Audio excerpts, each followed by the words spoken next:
It's like We just kind of make we just start coughing. a cough. I'm Yeah, actually I'm and then actually in we pretty just good don't health. talk after that. We just kind of just cough. Wait 5 seconds and then cough again. I mean, we can. I think instead we should talk about like the troll hottie of the week. Like I think we should click. Oh God, I can't think of her name. Blake Lively this week. Who's that? Uh, she's the girl from The Shallows, and she was on Gossip Girl. She's married to Ryan Reynolds, and while she was preggers, she quoted man, what was the Oakland face or Hollywood face and Oakland booty or whatever that song lyric is, and people like raged on her. I have no clue who you're talking about. I don't know. I just saw a new list, and she's like in the top 25 hottest women in the world right now. Oh, okay. Good list. It was reasonable. It was worth my 15 minutes. If you know what I mean. I made a masturbatory joke. But this is not a podcast about masturbation. This is Is it a podcast about Macedonia? no or Macedonia or history of any sort. This is Two Trolls in a Brew, episode 109. Kind of about history. That's true. This episode's a lot about history, actually. I mean, all of them are because we always talk about what we did do. Sometimes I talk about what I will do. The hypothetical futures. This Then if week's we talk title. about it in the next show, then it's about what we did do. That's correct. We did do. This week's show title is Lord of the Effing Pit. Subtitle, Slow Week of the Magics. Travis, how you been, buddy? Sick. Sick? Is that why it's been a slow magic week? You haven't wanted to get up and get moving? No, I still went to them. Just nobody else did. Oh, nice. Like, we haven't drafted in the past 2 weeks, and last Friday didn't even fire at one of the stores. I feel like that's probably relatively normal for this time of year. Friday Night Magic populations are low. We did have we had a normal 8-man draft, but our like 2 weeks ago it didn't fire at the full 8. We did a mini draft instead and did like a weird round robin bracket. But yeah, like even standard or modern has just been firing with the minimum 8, which is a little bit abnormal. So I just think Magic is down right now, kind of like we talked about last week. Yeah, but I'm getting those. I'm getting that draft itch. Oh yeah. Well, with Yeah. that in mind, are you planning on drafting any of this unstable this weekend? Oh yeah. Yeah. We're gonna do a couple at the shop on Saturday for draft weekend, which basically means a waste of time for me because I'll go sit there to draft and getting a Saturday draft to fire at the arena is like pulling teeth. It has to be something special. Like you have to be in town, or it's gotta be more than just this draft weekend. But I'm hopeful. I don't know. People seem to want to have these lands, but nothing else in the set's worth anything. So, like, other than having fun, which is great, but that's not the only reason I draft. I tend to draft for value on on top of the draft. Well, just matters not. We decided that we're going to have a undraft cube. So as like a group and the store, we're going to get one of every piece from each of the 3 sets. and then put it in one cube. Yeah, see, and I have a bunch of like bits and pieces here and there. And had I had some foresight at the time, I would have put together a singleton of all that. Same thing with the conspiracy stuff. Like, I would love to have a conspiracy set, an unglued set, an unhinged set. And if I was doing that, that would make a lot of sense to put together your uncube. Right. But buying that stuff now is like, yuck, gross. Well, see, that's why we're gonna wait until after January for the ban list for Commander, because all those things are skyrocketing because people are like, yeah, you can play this in Commander, whatever. Yeah, is that a permanent change? Someone told me that that was just like a temporary change. And I'm like, what? Yeah, I think it's just a temporary change just to get more hype out of all of the uncards. But I don't really care. I'm not going to change anything on my commanders. But the rest of the casual community is just going crazy over it. This seems like I don't know. I'm glad that people are having fun with it, and I think that you need a format. If you're going to print cards that you're not going to let be legal in tournaments, then they should be legal in some sort of format like that. Right. Um, so it sounds good to me, but at the same time, I'm just like, I don't know. Like, the only card I ever played with from the unset that I thought was great was Look at Me on the DIC. Mm-hmm. That's literally the only card that I've ever thought was good for stuff like that. And they printed it. They printed all sorts of cards like that. They printed Cranial Extraction and so on and so forth, but it's way cheaper. So I don't know. The cheese standalones comes to mind. He's just a block of cheese in a Superman pose. I mean, it sounds fine. But I mean, other than like cards getting a laugh out of them, like Todd's favorite card is something, I forget what it is. Something the Wascally Wabbit or something. I don't know. But yeah, I remember having a lot of fun with them when I was first playing Magic, and we just threw all the cards and like everything's legal. Mm-hmm. You know, play it if you got it, if you own it, play it. You know, when that was the Magic you're playing, awesome. But now that I've grown through that stage, I'm just like, yeah, that's like, who else am I going to play that with? I can't get people to come to a bloody Frontier tournament. God knows that this week's Frontier Friday Night Magic's going to fire. Like I said, we barely got Standard to fire this last week, or Modern to fire. Sorry, Modern.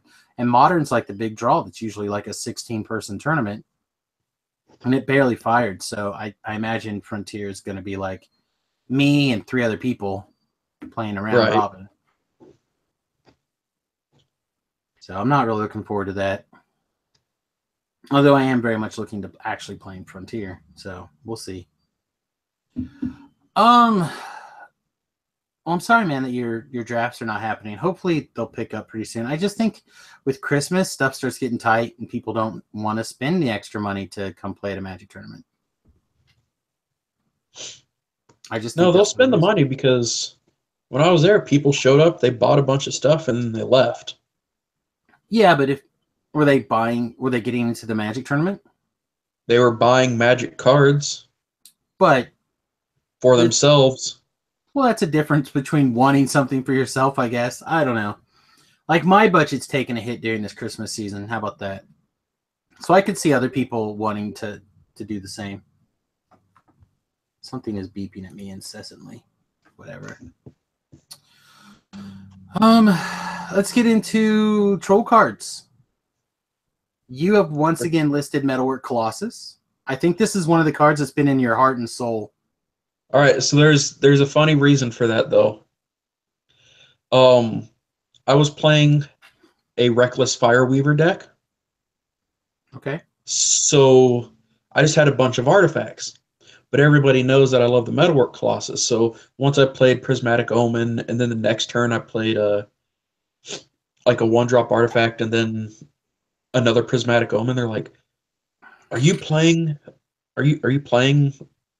the Colossus? I'm like, no, I'm not. and every single person I played against was like, "Oh, damn it, you're playing Colossus." I'm like, "No, I'm not."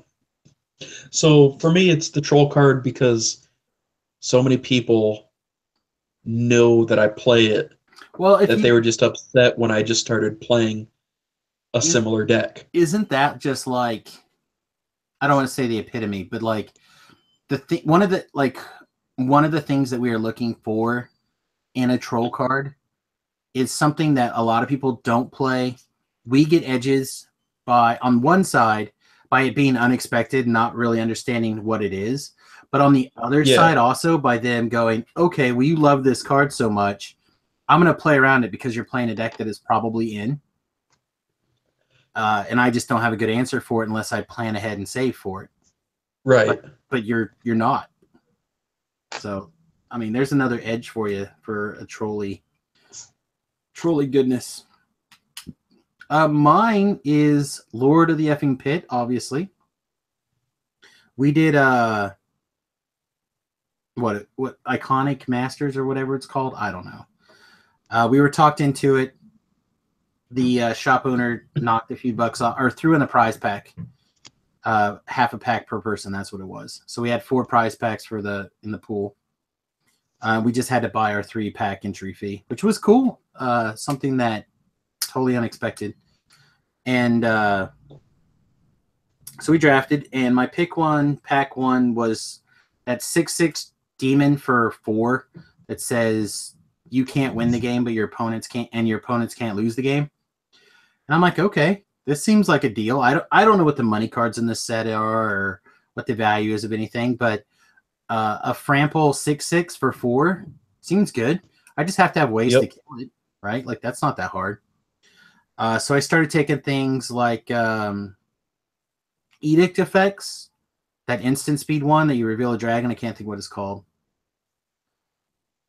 off the top of my head, but I took a bunch of it, and I took a bunch of like Prey on the Weak. Foul Tongue Invocation. Yeah, Foul Tongue Evocation. Thank you. Foul Tongue, Prey on the Weak, stuff like that. Things that let me sacrifice a creature. And I just had like this really interesting, like almost all black deck splashing green off of a couple of things for, like I said, like 2 Prey on the Weeks, and just 1 or 2. There's a 3/5, I think, for 5, like green and 3, like a Death Touch, but it's got a big ass, some sort of basilisk, I think. And so I had a couple of those, and we're going into pack 3, and I'm picking up more black cards. My deck's feeling good. I'm sitting next to Terry, and for the first time ever, he's not drafting black cards. And I'm just like, taking all the black cards.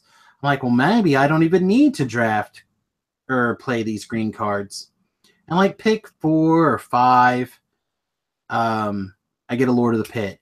And I'm just like, bam! Right in my, like, I didn't, like, whaboosh. And I'm like, So I'm going through and building my deck. And some of the modern players come up to me and they're like, so what'd you draft? Let me see it. They're looking at it. My deck's like 4 or 5 the 2/1 vampires with lifelink.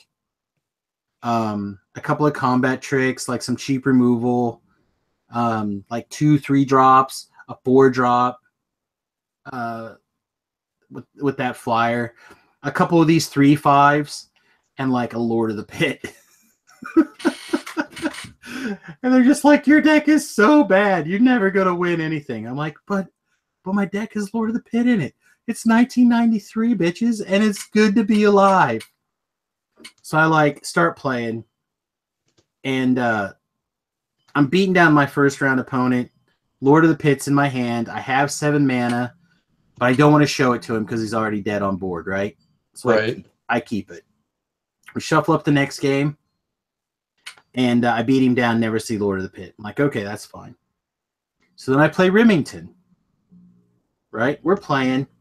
I dropped Lord of the Pit on curve with creatures to eat, and just, boom, crushing. I'm like, yes, I want a game with Lord of the Pit. This is the best. So then we shuffle up for the next game. We play around, and that 6/6 goes to town on his face. Like I like literally game 2, I had 4 cards, 3 lands in my hand, and I kept. I literally drew nothing else but lands until the last turn of the game, where it didn't matter. So that 6/4 or that 6/6 trample that says I can't win, just beat him down, and then I have the Foul Tongue Invocation to win. Yeah. So again, but I won a game with Lord of the Pit. Like that 7 points of damage was relevant, right? So I'm like, oh, it's so good to be a kid again. So I move into the finals, and I'm playing the guy, and I win, right? It was a pretty simple game. Again, I think I rode the 6/6 to victory, and then I think I fought one of his Death Touchers to kill it when he was in negative life. Something awesome. And then the next game, he beats me. I forget how. He had some weird trick that I hadn't seen in the deck, and he got me. I was like, awesome. So then the next game, we're trading blows back and forth. We both have empty boards. I top deck that 6/6. Play it. Get in for 6. He top decks, I don't know, like some 5/5. I top deck Lord of the Pit. Boom! Play Lord of the Pit. Attack for 6. Like, I don't even care. And he's like, well, I can attack you back for 5. I'm like, whatever, Lord of the Pit. He's like, yeah, okay. And he looks at the, like, we're both top decking, right? He's like, well, he looks at his graveyard. He's like, I have nothing. I can't deal with that. I'm just like, whatever, my turn. Like, I eat this 6/6, attack you for 7. He's like, good game. Like, I won the tournament with Lord of the Pit. Whoa! And I'm like yelling and hooting and hollering. And a couple of the other people there who actually played Magic when Lord of the Pit was still a Magic card were like, no way, because Lord of the Pit's terrible. Oh god, it was so good. I just was like, oh, it was. I was freaking a kid again. I was at junior high school playing with Lord of the Pit and Breeding Pool and Color Protection Black in my heart. I think that's what the idea behind. Well, I don't know about exactly because there's a lot of crap in that Iconic Masters, but that's what it's about, right? Yeah, it's all about having fun. Like, it's the only reason you can play and not be stressed out about the game. I had so much little kid fun in my heart during that tournament. I cannot express how awesome it was. And then Remington afterwards, he's like, you like that card? I'm like, what's not to like about the Lord of the Pit? He's like, oh, well, I didn't take my foil one I had in my opening pack, like pack 2 or whatever. I took this demon instead. Like the 6/5 that tutors when it enters the battlefield or dies, or I don't know, it does something. I'm like, that's fine. Yeah. That's a better Magic card than Lord of the Pit, but I wish I could have gotten that full. If I would have had 2 Lords of the Pits in my deck, oh my god, it would have been so good. So I just had to tell that story because I haven't had that kind of nostalgia in a really long time playing Magic, and that was pretty awesome. One guy that I was talking to, he's like, you should cut that. I was 1 card over. He's like, you should cut that Lord of the Pit. I'm like, but I can't. It's Lord of the Pit. He's like, I'll make the last cut for you. You just walk away and sleeve the deck without looking at your cards. I'm like, no, I have to have Lord of the Pit. So I think I cut Wall of Roots, which is another card that I love. I had 2 Wall of Roots too. I cut them. Nice. And yeah, my deck was great. It was really, really good. But I just had to make room for Lord of the Pit. But like, I don't know. But anyway, so this guy goes, yeah, Lord of the Pit's definitely an iconic card. So like, it was perfect to put in there. It's not good for anything else, but it was very iconic. Right, and I think that's the great thing about Iconic Masters. Even though I don't really care for the majority of the cards in there, they all have their place in Magic history, which is why I'm glad that they actually made this set. I 100% agree with you. I think they could have printed it with a bigger run, so they could sell it for less. Like I would, if it was just double price, if it instead of $10 a pack, if it was $6 a pack, I would draft it. Right, like that's not a big deal. But $30 for a draft with no price support is insane. Yeah. So I don't know, man. But it's a lot of fun, and you're right. He was right. It's definitely an iconic set, and I think you are correct that every single card makes sense for being in there. Wall of Roots comes to mind. All the different locations. Do you know which dragons are in there? All of them? I know it had like the nauseous dragon and stuff like that, but like, does it have the um It has the Kamigawa dragons. like the dragon lord versions or the baby dragons? No, That's the what I. Kamigawa dragons. Oh, it doesn't have the. The cons? Yeah, the con dragons. Thank you. I don't think so. I think it's just the Kamigawa ones. Okay. Well, that's nice. I would have liked to see a Kamigawa dragon. That would have been nice. And they all have different art, and all of the art on it looks amazing. Yeah, again, as a set that I really just I had no real. It's most of the cards I just assumed that I had, or if we looked at them, we just glanced at them and moved on. But yeah, I don't know. Maybe I take another look at this because I had a lot of fun, and maybe it's a box that you just buy and sit on for 2 years, and then you crack it open. It's an expensive 2 years gift to yourself, though. Expensive. So we have really 4 talking points, right, for this week's show. I've made a note for spoilers. I was asked about our take on some of the spoilers that have been out for 2 weeks now, but apparently I'm bad at doing podcasts this week or this month. What spoilers? For Rivals. So we got like a black dinosaur that's like a baby plague wind. We have the 1212 monster that is the game day champion or game shop champion, whatever it is. We have Storm the Vault, which I want to talk about regardless at some point. And there's a few more in here. So we talk about those if you want. Yeah, let's just talk about those now. Okay. So there is a 6/6. Besides the game day thing, I haven't seen anything. Okay, other than what just came out like 2 days ago. Okay, well, I think these have been out for a while, so you can look at the link. But because then my screen will go away. Oh, that's right. Never mind. So I'm just gonna run through them all real fast for you then, because I don't know what you've seen, what you haven't. Civil Guild Adept is back, which is yeah.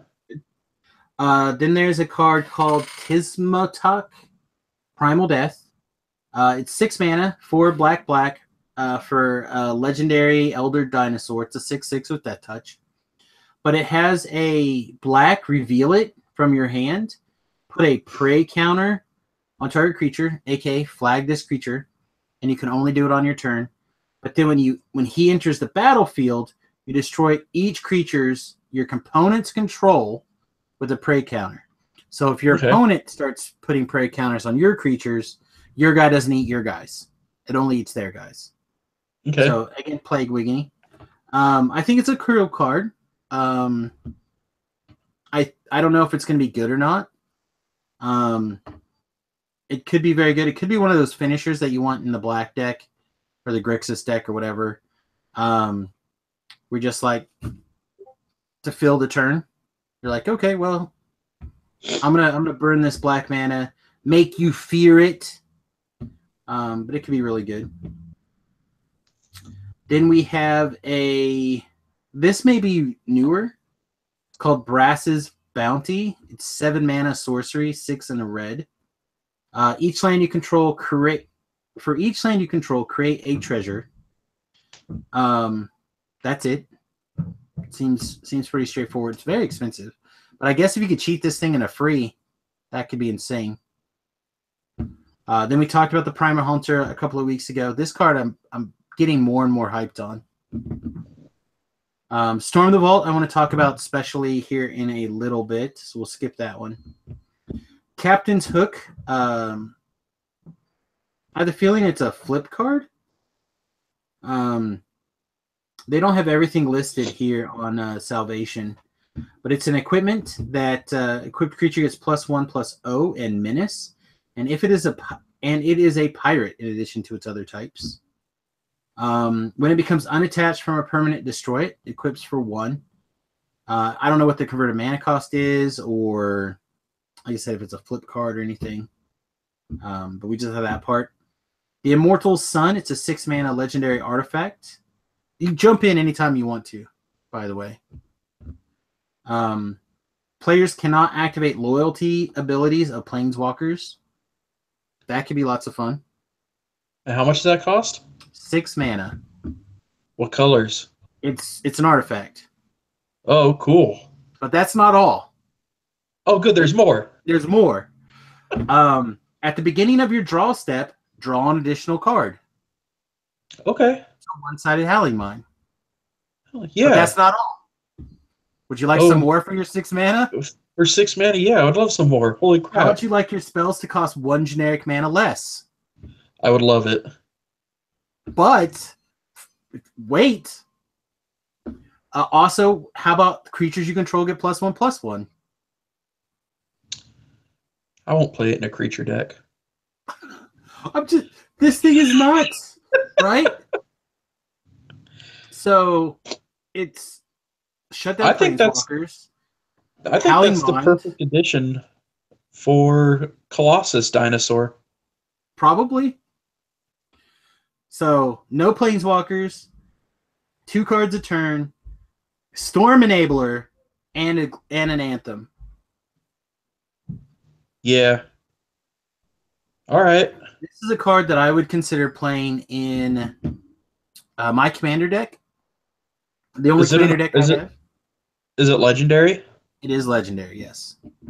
I'll still run 4 of them. I don't care. But yeah, that's a magic card. Then we have and it's all spells? All spells, yes. All your spells. Holy crap. So creature spells, instant spells, sorcery spells, artifact spells. All your spells. I think I'm looking at Travis's face. I just want to lock his picture in real quick. Like the look on his face right now, it's just like I want this stream to end so I can masturbate furiously to this. I want the stream to end so I can go to bed. Okay, well, we'll be done soon enough with that attitude. We have a new Vraska, Scheming Gorgon, another 6-mana Vraska, 4 black. She comes into play with the 5 loyalty counters. I think 2. That's the one from the pre-con. I think so. Yeah. So she's not as good as the other one. Typically, that's how the pre-con ones work. +2 creatures get +1/+0 until end of turn. -3 destroy a creature. -10 until end of turn. Creatures you control gain Death Touch, and whenever this creature deals damage to an opponent, that player loses the game. That sounds exciting. It's combat damage, right? When a creature deals damage to an opponent. Oh, so neat. So yeah, you can use this thing. No one's going to attack it because it's terrible. And you slap down your Walking Ballista, ult, and shoot them for 1 and win the game. Yep. I don't know. I think this could be, not good, but okay. Maybe it's a commander card. Especially if you Walking Ballista, whatever. Vampire Champion, I think this also comes out of the pre-con. It's a 3/3 for 4, 3 in a generic, Death Touch. It's just a plain Jane. Vraska has a Conquistador, generic, and a black for a 2/1. When it attacks or blocks, if you have a Vraska Planeswalker, target opponent loses 2 life and you gain 2 life. That's kind of cool. For 2 mana? For 2 mana. It's a 2 mana, 2/1. Okay. So if you can get a Vraska out, it's a 2 mana drain life on legs. It's pretty good. Vraska's Scorn. 4 mana, 2 and black sorcery. Target opponent loses 4 life. You may search your library and or graveyard for a card named Vraska Scheming, reveal it, and put it in your hand. This card, if there's a place in your deck for the Vraska Scheming Gorgon, like as a 1-of, I could see playing this as a 4-of. Like it's a 4 mana black burn spell to the face, and it tutors up your 1 mana guy, or your 1 copy of the Gorgon. I don't think it's that bad, really. Black doesn't usually get this kind of reach that hits players. Right. Yeah.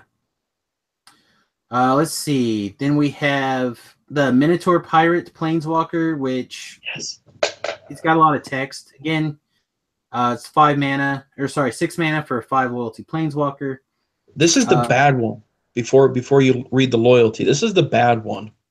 Okay, so you're telling me this guy's actually really solid? Yeah. Okay, so let's look at this. 2+2 deals 1 damage to target opponent and each creature that player controls. Not the worst. 6 mana, +2, take it to 6 or take it to 7. That's okay. -3, return target pirate card from your graveyard to the battlefield. That's again okay if you can build around the pirates. -11, destroy all creatures target opponent controls. This Planeswalker deals damage to that player equal to their total power. I mean, this guy's not bad. I don't know if I'm like aroused by it, but it's pretty good. I don't know. You really like this guy? Yeah. Like his first ability isn't that great, but his second ability is a revive. And his third ability is not only a wrath, but also like It's a plague multiple wind. flames. It's a plague wind, not a wrath. Which means it kills their board. It's a plague wind with multiple flings on it. Correct. I mean, it's good. If you can protect it, I think it's good. And again, if you build your pirate deck, it would be okay. So yeah, I don't know. This is the first time I've actually read this guy. I think there's a lot of X1s in this format, and a +2 to do 1 point of damage might be okay. Yeah. There's also a lot of like 3/4s smashing into each other. So the ability to like smash a bunch of 3/4s and then play your 6 mana guy +2 him to 7 and just like kill off their board could be okay. He has an Ambusher, an Orc Pirate for 3 mana, 2 and a black for a 2/3. Gets +2/+0 as long as you control an Angrath Planeswalker. Could be okay. They're showing us a 2 mana 2/2 in red. Swab Goblin, one generic, 1 red. We usually don't get generic 2/2s in red. No. And this one is a goblet and a pirate. So this could be one of those weird situations, depending on whether or not this is printed in the actual set. It could be a reason to buy the precons, because for red, having a 2/2 guy is valid.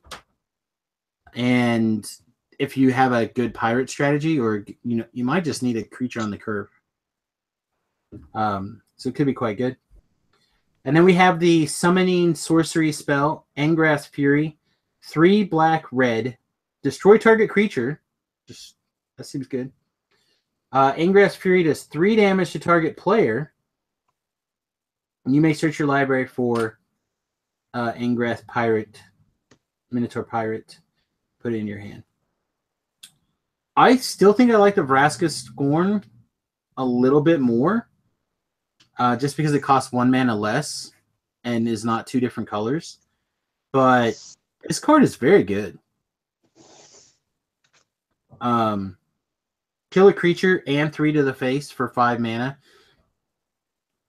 It could be okay. And again, if you're playing red-black, there's no reason not to run one of this guy in your deck to tutor up. I think it's okay. So the only one that we skipped is the one I actually want to get really in depth with here, Storm the Vault. I have the feeling this is going to be a Travis card. It's definitely going to be a Samus card. So it's 4 mana for an enchantment, 2 blue, red. Whenever 1 or more creatures you control deal combat damage to a player, create a treasure. All right? At the beginning of your end step, if you control 5 or more artifacts, not treasures, artifacts, transform Storm the Vaults. Storm the Vaults turns into City of Brass. That doesn't hurt you. Mana Vault. Mana Crypt? Mana Vault? No. Sure. Mana Convergence. Whatever. Rainbow Land. Taps for any color mana. Or it's Tolarian Academy. Taps for blue equal to the number of artifacts you control. I am like scrambling right now to figure out how to build a blue-red pirate deck. Like I've been wanting to do forever. I don't give a S about Metal Colossus. I want the pirate deck. Like I think it's the time. When this set comes out, I think we're gonna finally get it. Like, I'm really excited. I think this is a thing. Am I wrong? Am I crazy? This is a card, right? No, and then yes. Okay, good. So my question is, what can you do with a ton of blue mana in standard right now? So River's Rebuke is like the top card I could think of, right? But what else can you do? Well, I think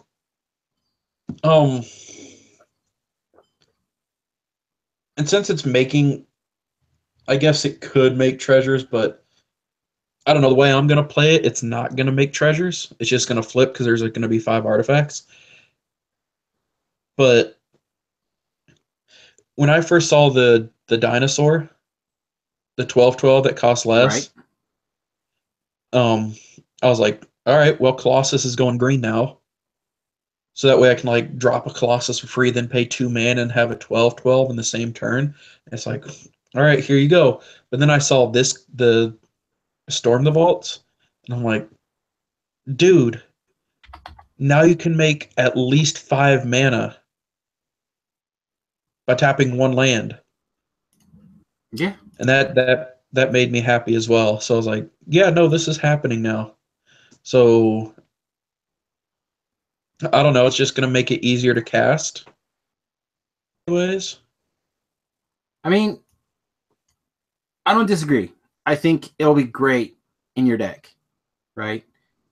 I just can't help but wonder if there's got to be something to fuel at this thing.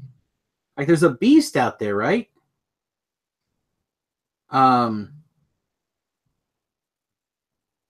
Like there's an earthquake, but I don't think that hits players, right?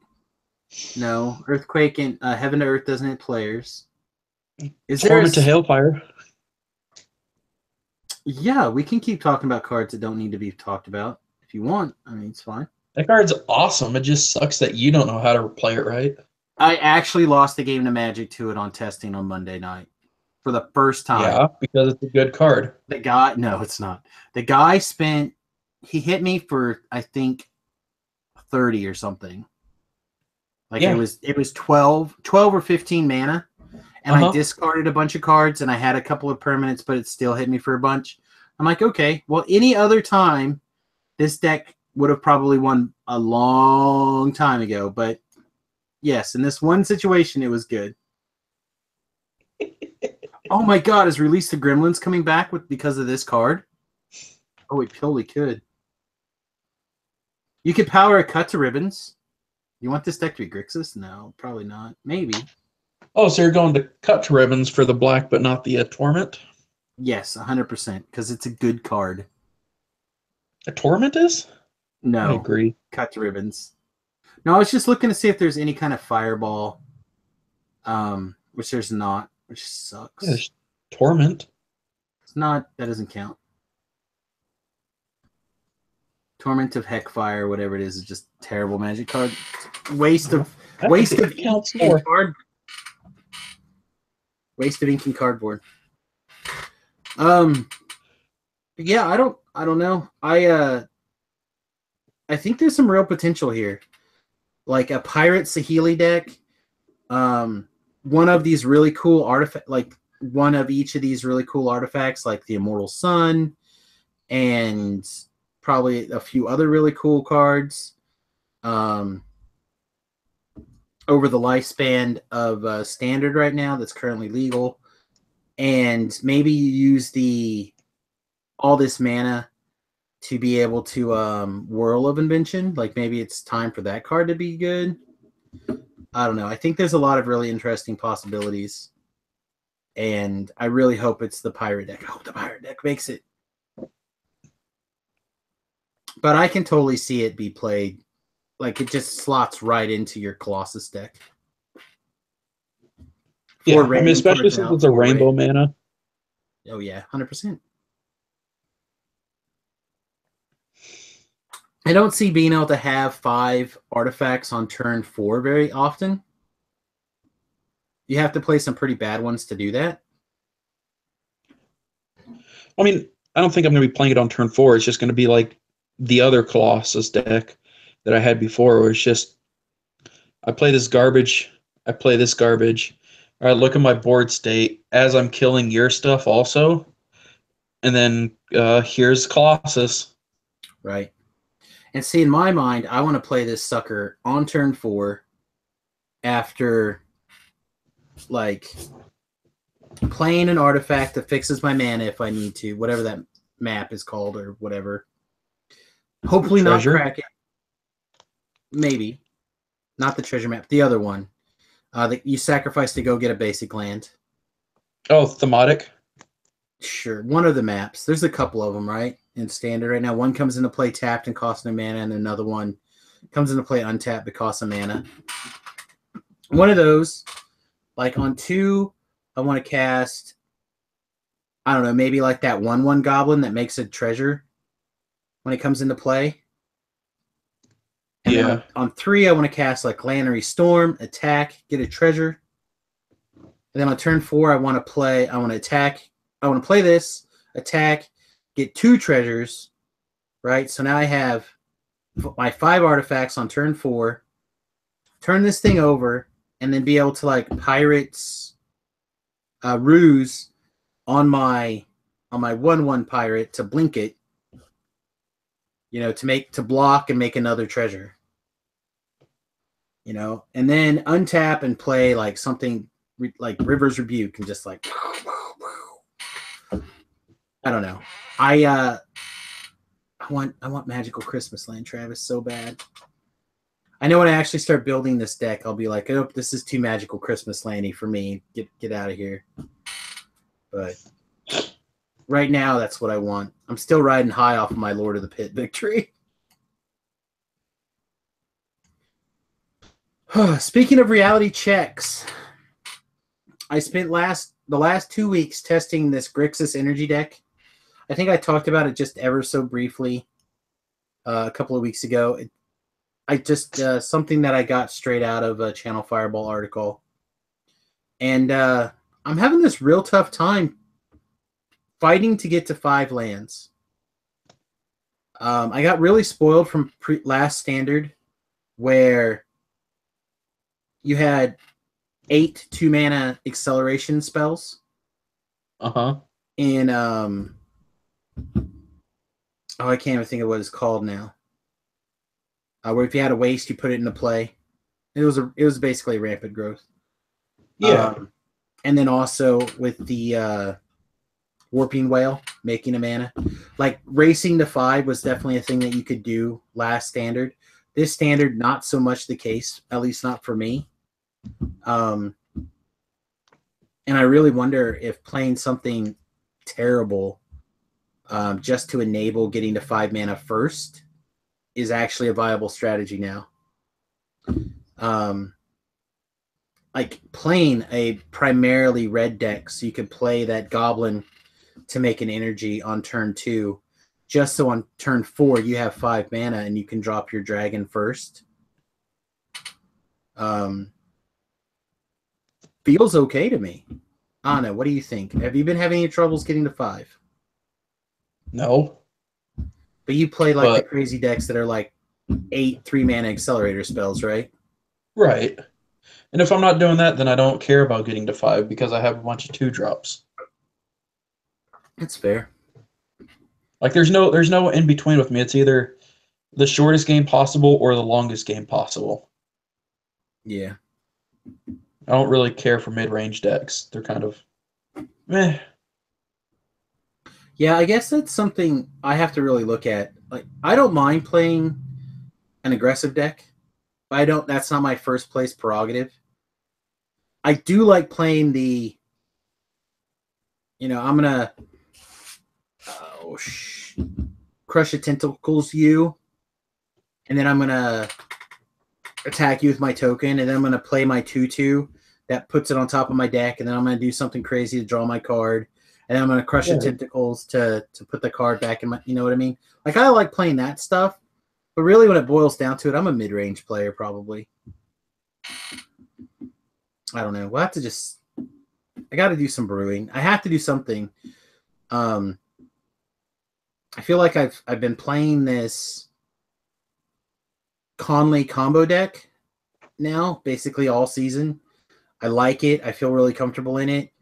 I sit down and play it, and when people see me start to play it, they're like, "Oh, okay, so I just lose to this," because I've kind of figured out most of the game, the most of the meta stuff like that. And I want something a little bit different, something that's more me. And I don't know what it is. I was really hoping down inside that it's this Storm the Vault thing, but I think it's just too Christmassy land. You don't have any thoughts or comments any further than that? Oh. It's fair. Well, Travis is definitely not feeling well. So I tell you what, guys, let's go ahead and wrap up a little early. If you'd like to watch this video, you can check us out, youtube.com/SamusGarobo. We've been putting all of them on YouTube for quite a long time. So we appreciate you jumping over there and checking that out. You can also leave us comments and feedback there. That's awesome. You can also jump over to samusgarobo.com or MTGA Cast, Cast, and you can get the episodes there. You can send us an email, number2trollsbrew@gmail.com. That's the person who was asking if we were going to look at spoilers at all. Thank you for that.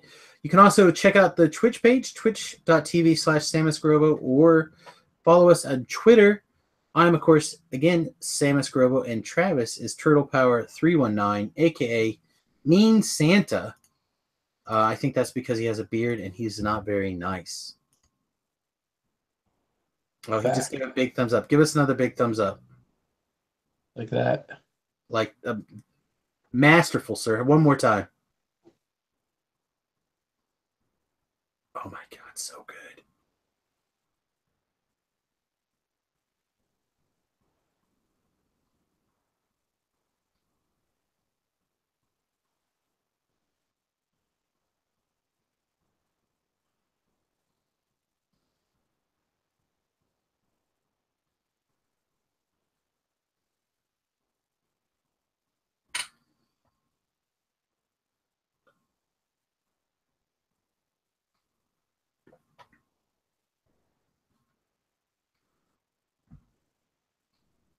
Rock, little Travis, don't say a word. Sam is gonna get you a Mockingbird card. If that Mockingbird card's not legal, then you're gonna have a problem. because that's all the cards I can afford. Are you waiting for me to say troll on? Yep. Oh, okay, I just did. Good night, everybody. Goodbye.